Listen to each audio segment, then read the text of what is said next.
It's been 3 days since catastrophic earthquakes struck the two countries, levelling buildings and causing widespread destruction.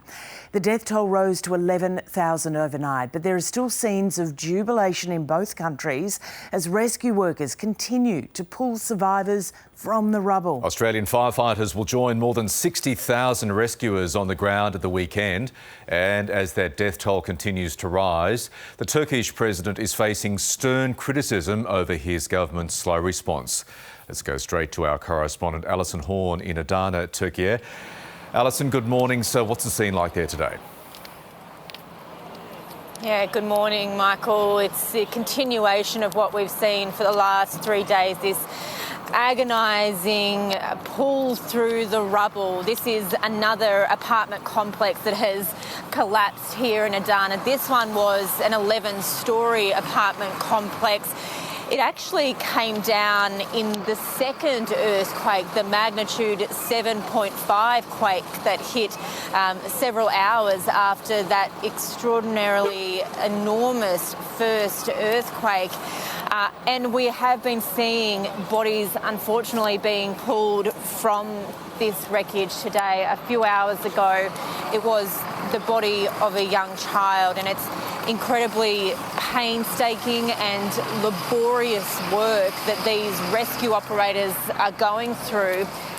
But I wanted to just give you a little bit more of a sense of what else is happening around here.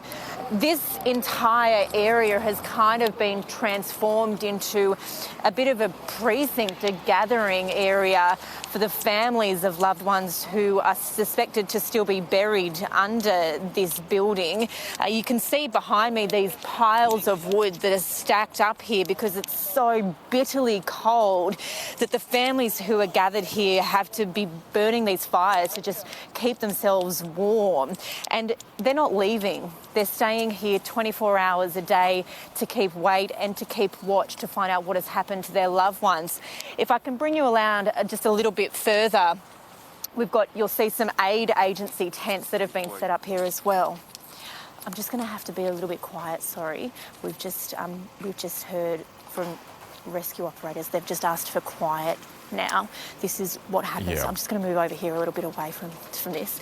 This is what happens quite frequently, is that rescue operators will hear something or they'll think that they have discovered something. They'll shout out the words Allahu Akbar, and it's the signal to everybody that something has been discovered and they want silence. What frequently happens is the rescue operators then crouch down to the ground level to try to hear if there is somebody underneath the rubble. They do this for several minutes, and that's why I'm speaking so quietly, because we've just been told that we have to be quiet so they can try and hear if there is somebody still under that rubble. OK, listen, on that basis, we'll leave it there, Alison. Thank you, and thank you to Haydar behind the lens as well. We'll come back to you a bit later on.